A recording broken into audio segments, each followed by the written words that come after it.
Welcome to the Paradigm Shift on 4ZZZ 102.1, where we challenge the assumptions of our current society to resist oppression and investigate alternative ways of living, for a world based on justice, solidarity and sustainability.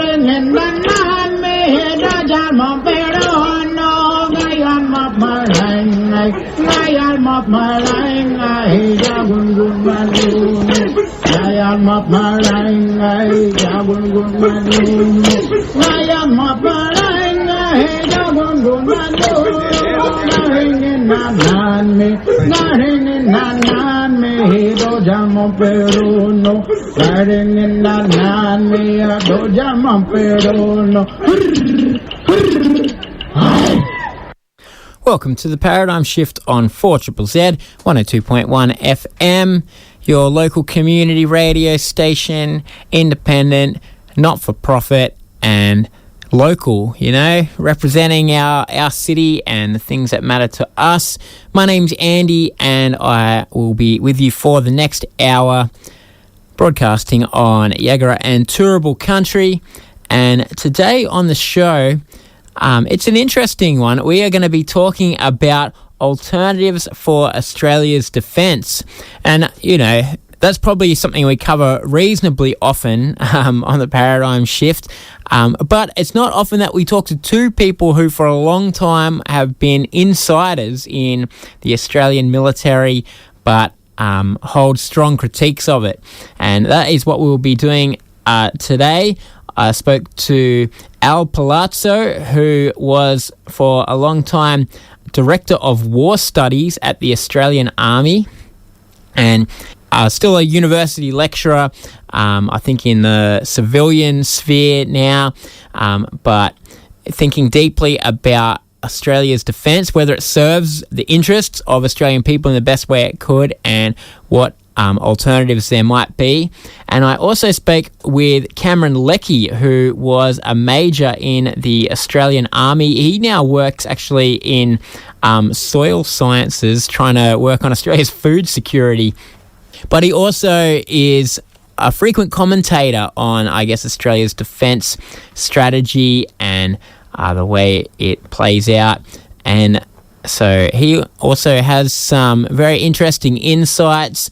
And of course, we talk a bit also about the culture within the military, whether it does encourage people to think about alternatives and how it could do that better.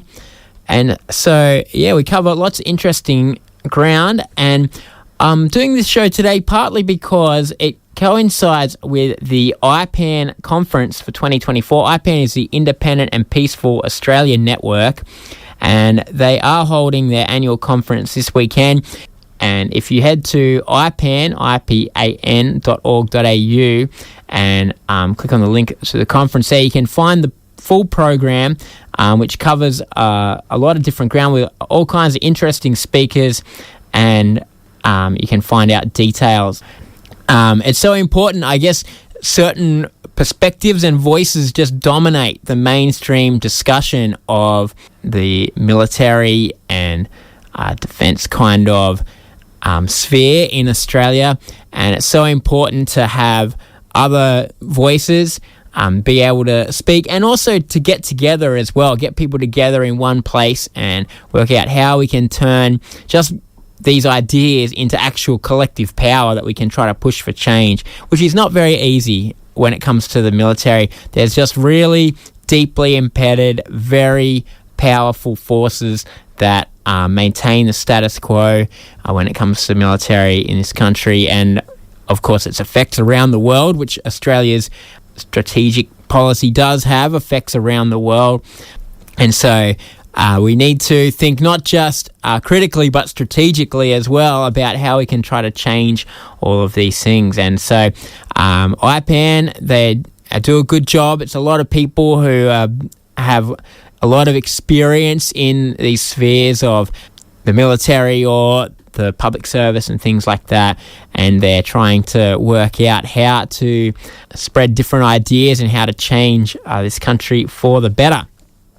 So anyway, that is what's coming up. Do stick around, and we might start off by chatting to Al Palazzo. So my name is Dr. Albert Palazzo. I'm an adjunct professor at the University of New South Wales in Canberra, and I used to be the Director of War Studies for the Australian Army. And Al, you will be speaking at the IPAN conference this weekend, and you'll be talking about alternative defence for Australia. I'm very interested in digging into what you have to say, but I guess to start off with, what is wrong with Australia's current defence strategy or arrangements? Well, there's quite a number of things wrong with the current defence policy and the current security policy. Perhaps the most important is that Australia pursues a very narrow definition of what is national security. And our defense policy is based upon this security, this very narrow interpretation. And what the government accepts as security is threats from other states. So the possible threats that China might pose, the government wants to mitigate that. And they're mitigating it through the alliance with the United States and through AUKUS and through essentially sacrificing a part of Australian sovereignty to the United States to protect us from the possibility of dangers or threats coming from China. But that's because that has this focus because it's a very narrow interpretation. And it leaves out a lot of other things that are perhaps even more dangerous to Australia. But the government isn't interested in them because they don't fit a security definition. What kind of things are we talking about that are more dangerous to Australia? Well, the most significant one, and this will not come to as a surprise to your listeners, is climate change. Now, many people in the world, including the Secretary General of the United Nations and senior military officers in the United States, have identified climate change as a threat to the existence of humanity. Now, nobody describes China in that context. China might be a threat to our trade, perhaps, depending on your interpretation. It might be a threat to Taiwan, certainly. But nobody considers China as a threat to the existence of Australia. But climate change is.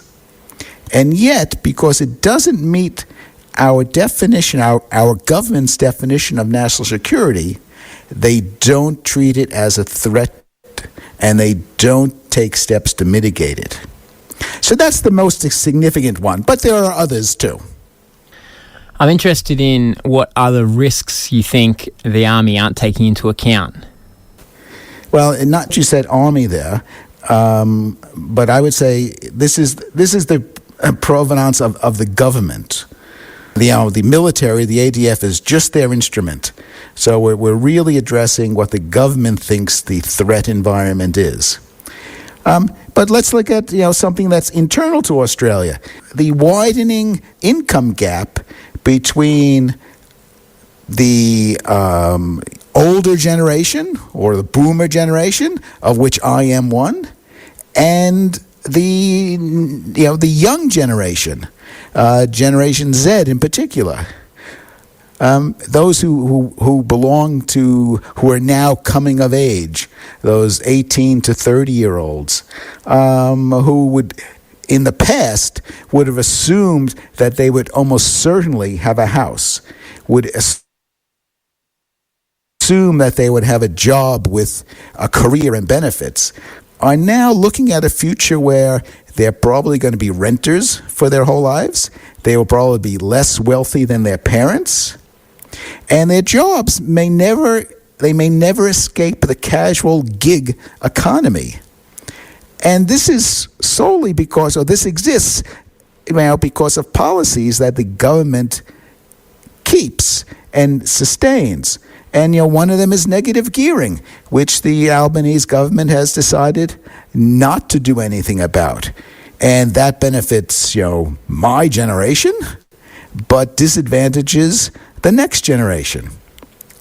And frankly, so does climate change, because, my generation will probably die out before the full effects are.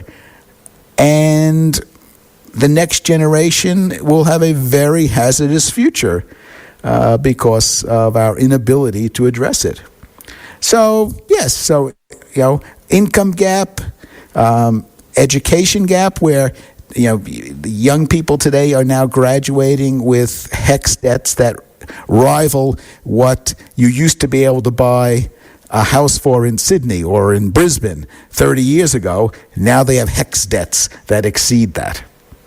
So these are what we fall into the category of human security, economic security, and they're all part of what makes a society stable and safe. But the government only sees security through a very narrow lens, and that lens is what threats other countries may pose. I'm interested because you were Director of War Studies at the Australian Army, as you said in the intro. And I guess part of your critique is that there's too much strategic focus on war and not enough on other things. So I'm interested in how you personally fit with this as somebody who educated soldiers about war. Do you think that there's too much war studies, or do you think that it's not done well? Well, the problem is, or the issue here, is the government, when it says security and it says it's a threat from other nations, the only response they have is the military. They're failing to use other levers of government power because of the narrowness of their interpretation of security. So we look to the military, we look to the Australian Defence Force to protect us. But there are all kinds of other levers of government power that are being largely either ignored or underutilized, which can address security issues. I mean, it's well known that over the last 2 decades, the Department of Foreign Affairs and Trade has seen its budget reduced and its activities truncated. Well, diplomacy should be Australia's first line of defense against pretty much all threats. But because we emphasize the military, we have a military response to threats instead of looking to other ways to mitigate. Now, there must be some very intelligent people with a lot of resources at hand who are analysing these things that you've identified and probably that many of us agree with. So why is it that there's these incredible amounts of money and resources and intellectual capital being expended on military kind of security and not on these other more human risks? Well, you're aware of ANZUS, and your listeners would be aware of Australian security. Our core policy is that we look to a protector.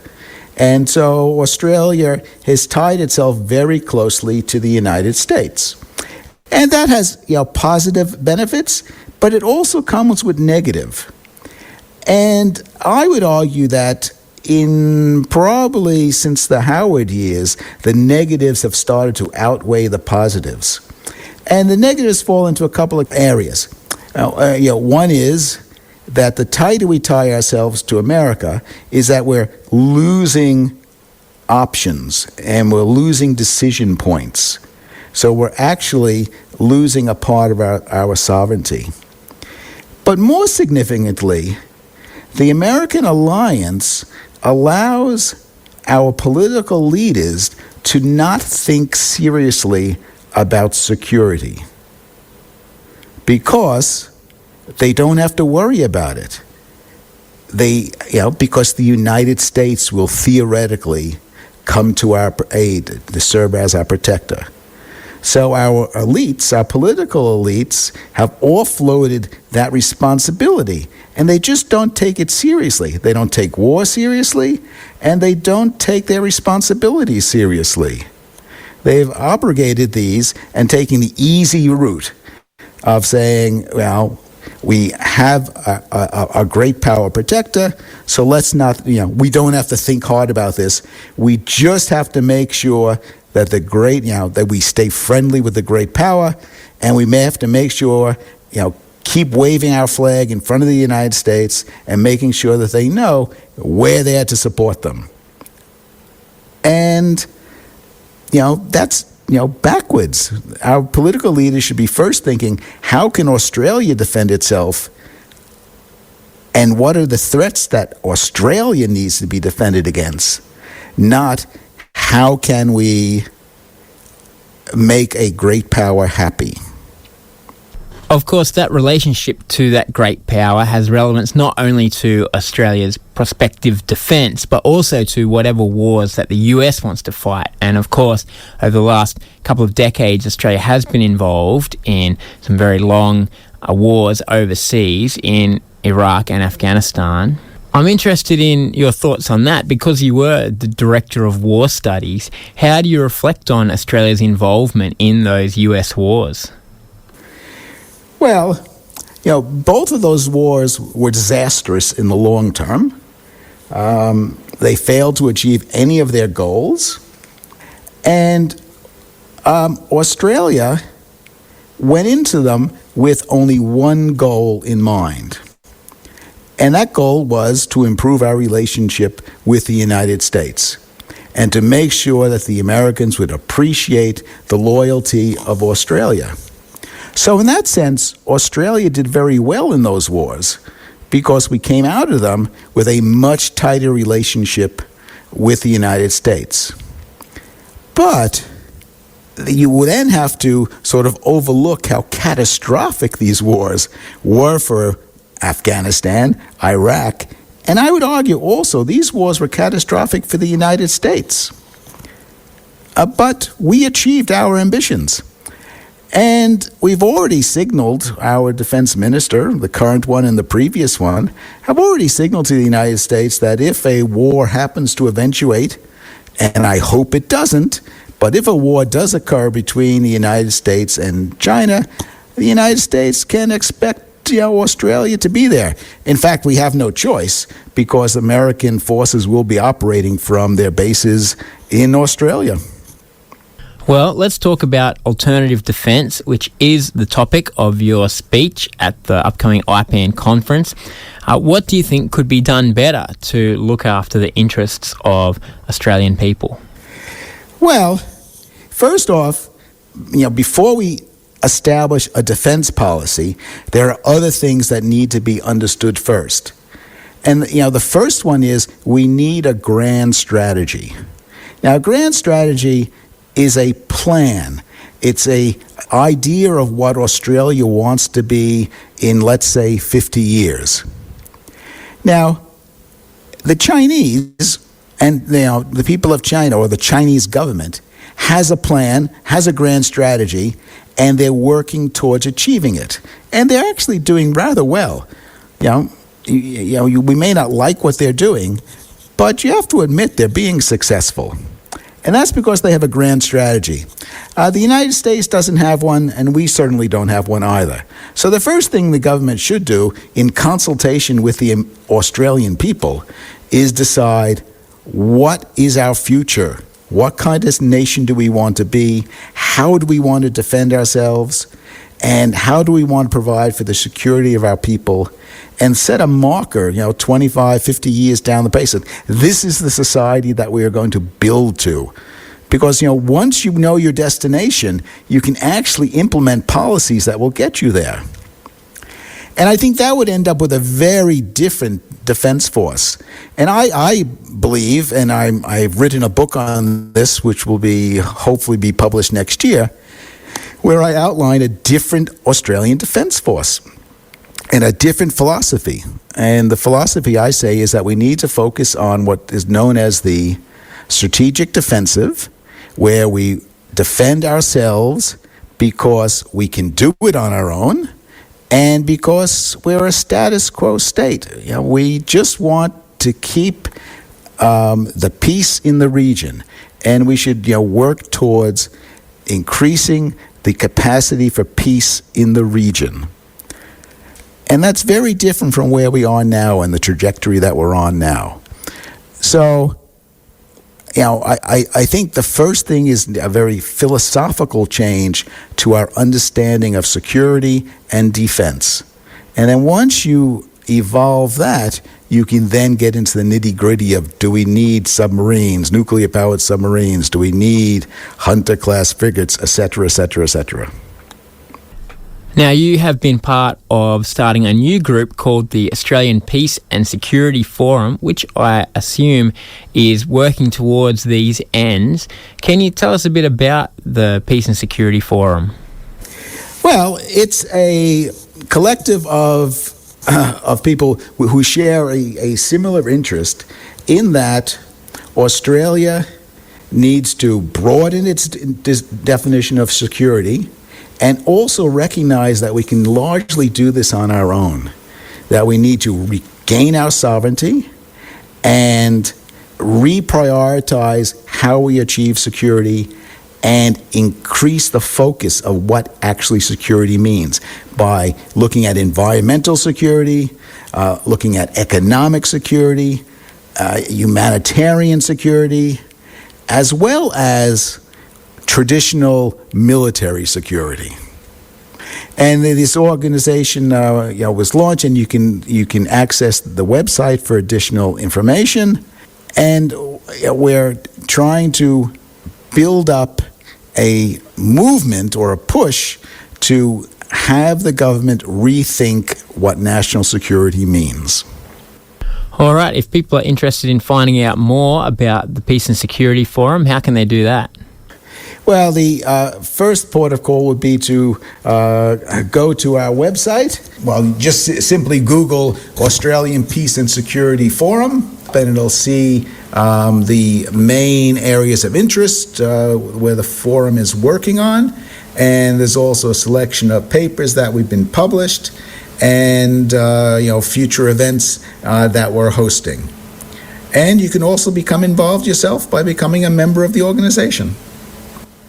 All right, thanks very much, Al, for chatting with us today. Yes, it's been a pleasure, and thank you for contacting me. You are listening to 4ZZZ. Paradigm Shift is the show.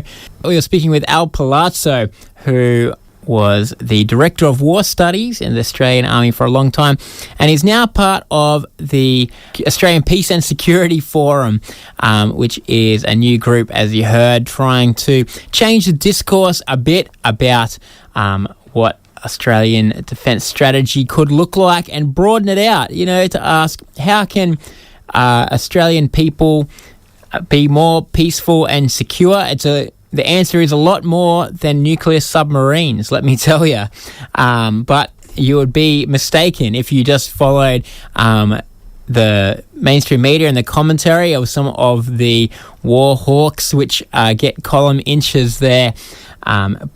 So it's good to see groups like that forming. And Albert will be speaking at the IPAN conference, Independent and Peaceful Australia Network. Also, being a part of that conference in the same session, actually, where the heading of the session is Alternative Defence, or it says More Independent and Genuine Defence Policy for Australia. The next interview I've got here, Cameron Leckie, who was a former major in the Australian Army, actually, and in recent years, he's been very vocal in kind of speaking up, criticising Australian defence strategy or military strategy. We should stop saying defence, really, because it should be pretty clear by now that the main objective of the Australian strategy and the US's bidding for our strategy is not the defence of Australia, but maintenance of the American hegemony in the global order. But anyway, Cameron Leckie has been a vocal critic of both government policy and also some of the media coverage around military matters. And I had a chat with Cameron this morning. Let's have a listen. Yeah, g'day. My name's Cameron Leckie. I'm a member of the Independent Peaceful Australia Network. I'm on the Committee of Australian for War Powers Reform, and I am a retired Army officer. Yes, you were in the Army for quite a long time and, climbed the ranks. And I guess that has informed your opinions and your current work, as you say, in anti-war activism. And you are speaking this weekend at the IPAN conference on alternative defence for Australia. So I'm interested in hearing your thoughts on this. And I guess to start off with, we should ask, well, what's wrong with Australia's current defence strategy or arrangement? Yeah, well, it took me. I was in the Army over 20 years, and it took me quite a while to work out that our defence strategy is actually not working in our long-term interests, and that's primarily because we're in an alliance with the United States, and the United States is a declining power, and it's becoming increasingly desperate, and that desperation is likely to lead Australia into a war with the major source of our prosperity being China, which we don't need, which is not necessary and is avoidable, but through that alliance and arrangements such as AUKUS, it's increasingly likely that we'll be dragged into that war. So much of, I guess, the rhetoric around defence strategy has been about AUKUS in recent years, and of course there's so much to critique. I guess, do you see AUKUS as the main issue, or is it a representative of a broader issue about Australia's strategy and maybe the Australia's defence capture by our other interests? I mean, what place does AUKUS play in your broader critique? I guess AUKUS, it's important in and of itself, but I think it's a symptom of our underlying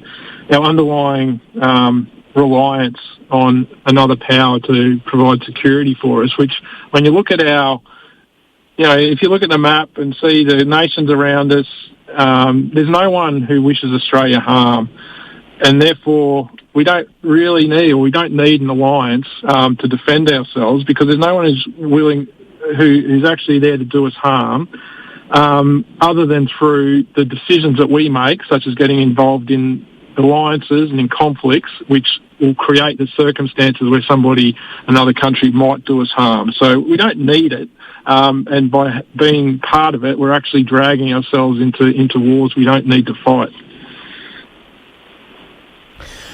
I guess you were in the Army through a time of Australia being involved in various conflicts, and you're now in a group for War Powers Reform, which is trying to change, I guess, how Australia goes to war.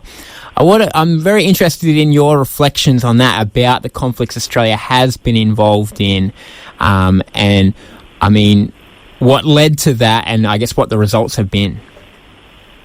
Yeah, well, when I was young and naive, I guess had a lot of faith in our or not so much faith, but didn't even think about it as being an issue, that they just assumed that our government and executive government would do the right thing, and events have proven that to be false.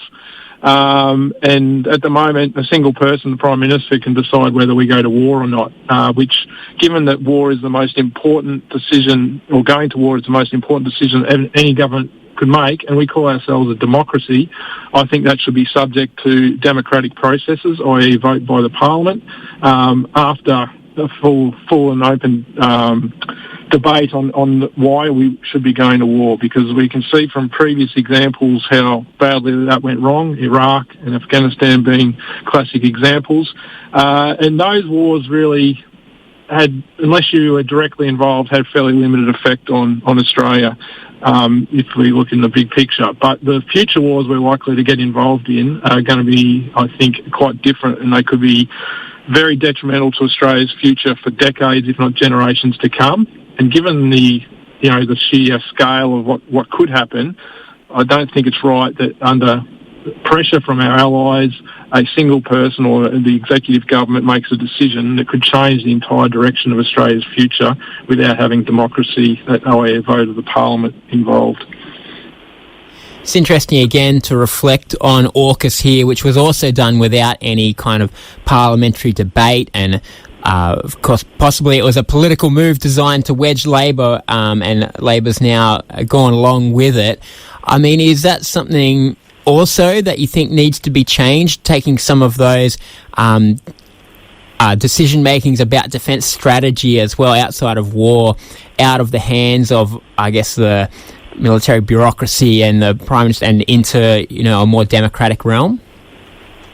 Yeah, well, I mean, it's almost becoming farcical. I'm not sure if you've seen, but Boris Johnson sort of announced the other day that AUKUS from the UK perspective was about getting back at France over immigration. And if this is the sort of basis on which we're making decisions, it once again highlights why small groups of individuals who have a lot of power should not have the ability to actually change the entire direction of Australia's foreign policy or our defence policy or our country without us as the people having the ability to influence that. That's fundamentally anti-democratic, and I think they're taking us for granted, and hence why I'm so passionate about these issues. The commentary on AUKUS has been interesting in the media. I think at the beginning of the announcement, there was a lot of room in the media for critique and a lot of different people. And it does seem that it's kind of closed ranks in some way, the mainstream media, and that now it is all kind of positive coverage of AUKUS and commentators saying how much we need these nuclear submarines. Do you think that that's been an intentional process? And what do you think is the state of I guess the commentary and critique around AUKUS? Yeah, I don't know that I'd necessarily agree with that. Like there are former prime ministers, former foreign ministers, and other senior government ministers making critique, and that is getting airplay. I think it's like a rearguard action amongst those who are pushing for it. But their arguments, I think, they're pretty wafer thin when you start peeling away what they're actually arguing for.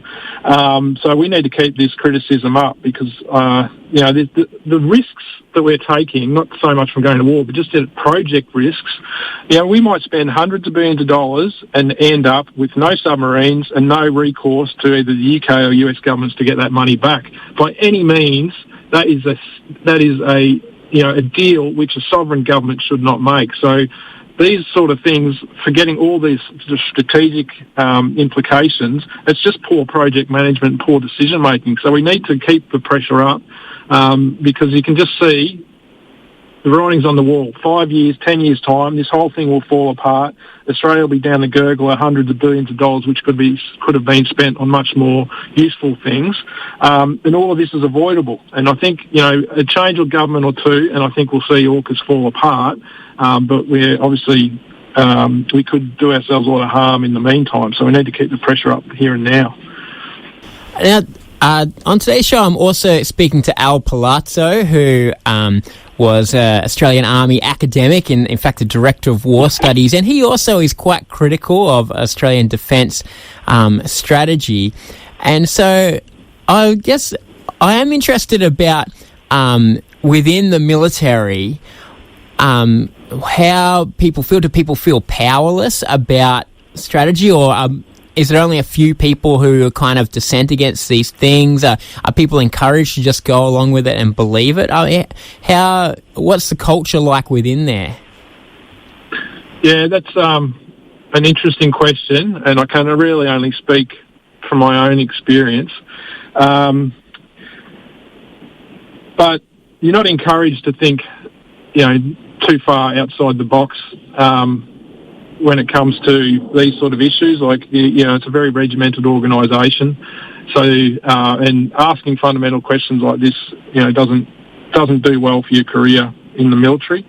And I guess also a lot of, most people in the military join quite young, and you become indoctrinated into a certain way of viewing the world. So I think most people in the military probably have no real qualms with where we're heading, because you've joined an organisation and that's been your life for, in my case, from the age 17 till my sort of late 30s. So you don't, or early 40s, you're not really encouraged to think outside that, and that constant reinforcement sort of sets us off on a different, we're not really independent thinkers. We're not encouraged to be independent thinkers. And that when you've had a whole career of that and get to the top ranks, well, you can sort of predict what the outcome is going to be, and it's going to be maintenance of the status quo. I mean, some would say that for operational reasons, that kind of unthinking obedience is required in the army. But do you think that there needs to be some kind of cultural change in there? Yeah, well, you're right. The military won't function if people, don't do as they're told, particularly in, on operations in combat. And there needs to be a degree of that. But I don't know. I think our strategic culture has largely been captured by the United States. So I'm not so much the military culture. If we could break that dependence that we have and start thinking about ourselves as an independent sovereign nation, I think the organisation could do that. But it's so deeply encultured into the Defence Force and our sort of way we think about the world that's going to be very difficult. So I don't think any sort of change like that, even as it becomes increasingly obvious that we need to change, that sort of change is not going to come from the military. In fact, they're actually going to actively resist it. Since you've been out of the military, you've been quite a strident critic of, I guess, some of the strategic decisions around and an open public kind of critic. Has there been any kind of pushback from the military towards you yourself? No, not publicly, and I guess I don't really. My criticism isn't really aimed at the military. It's aimed at our political system and the approach that they're taking. And I guess I'm probably not that important that they need to counter my arguments. But you do see, like, when former government ministers and prime ministers that make comments on AUKUS, they do get the criticism because obviously they're heavyweights. So, but I think everybody who believes strongly in Australia that has a democratic future and a peaceful future, we should all be speaking up, because when there's that big enough chorus of voices mounting the arguments that we're mounting, then we might see some change in our political system. All right, well, the topic of your talk at IPAN is about alternative defence, and so I'm interested in hearing this, what you think is an alternative vision for what Australia's defence strategy and processes might look like. So our approach to defence is fundamentally negative. So it's a negative piece, like the absence of violence and a strategy of deterrence, which if every country had a strategy of deterrence, we'd be at conflict with each other all the time. And our strategy of deterrence, I think, is going to fail and be very counterproductive in what could not be the too distant future for Australia. So what I'm arguing for is we need a positive piece.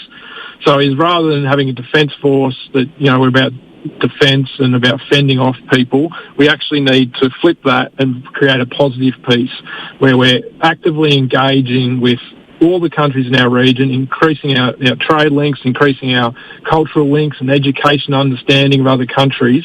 And we don't have to look very far to see how this works. Like, you look in ASEAN, they're doing it well. You look at the BRICS, they're doing this well, where through consensus, talking through issues, we're actually resolving problems, as opposed to this negative, threatening sanctions, prepared to go to war, which we're involved in, and is increasingly counterproductive. And as we can see in the Middle East, we can see in Ukraine, it's failed dismally.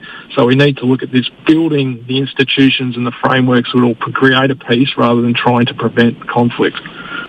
It sounds like a good idea, and it probably would be less resource intensive than our current strategy.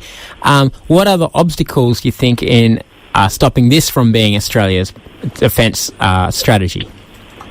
The biggest obstacle, I mean, we could do it easily from a practical perspective, but the biggest obstacle, I think, is our culture. We're so, we've had 200 plus years of having first the British and then the US. We think we need these alliances to defend ourselves.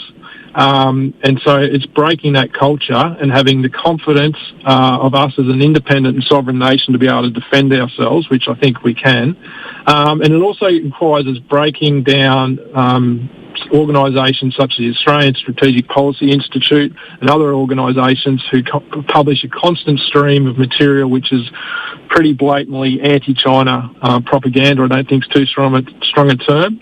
We need to start analysing those, highlighting the where their funding's coming from and the obvious flaws in their arguments, so that people don't have. It's easy to create fear, so we need to stop the fear being created. And once we can do that, we can then start actually thinking, let's look at this at a rational basis as a sovereign, independent country, and we can make our own way in the world without being dependent on the most warmongering country in the earth, which is the United States, as Professor Sachs recently mentioned.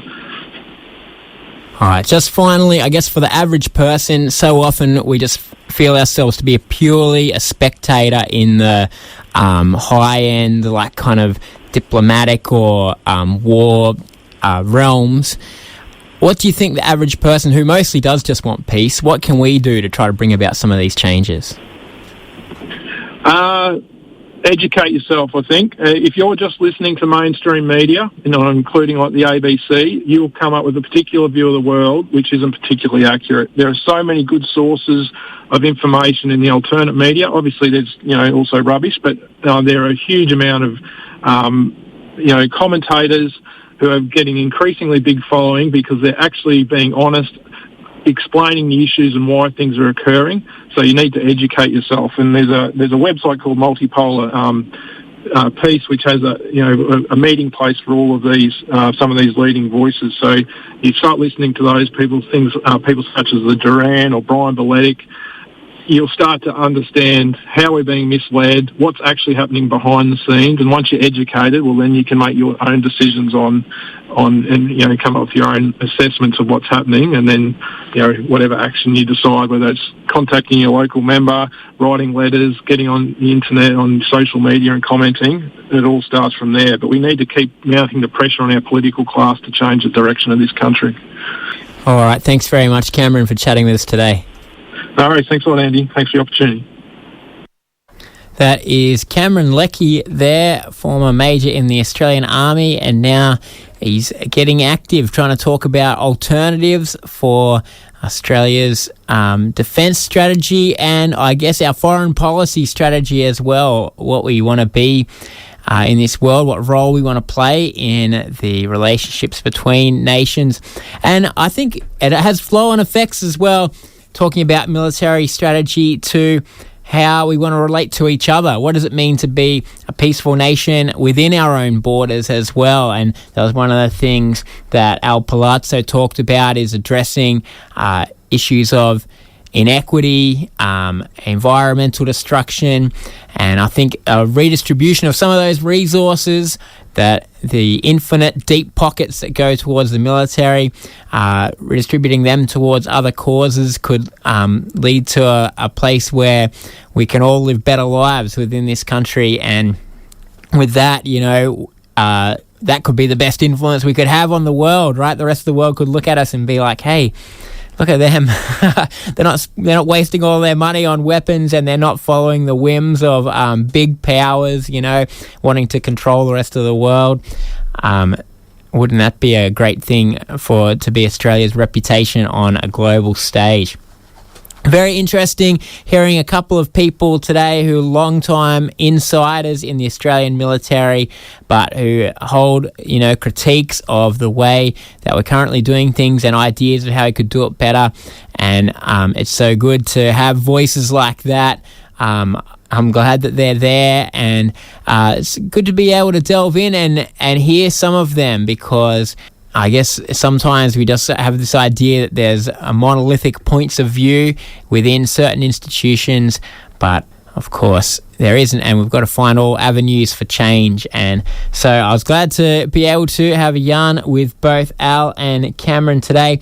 We are just about out of time on the Paradigm Shift. I'll see you next week.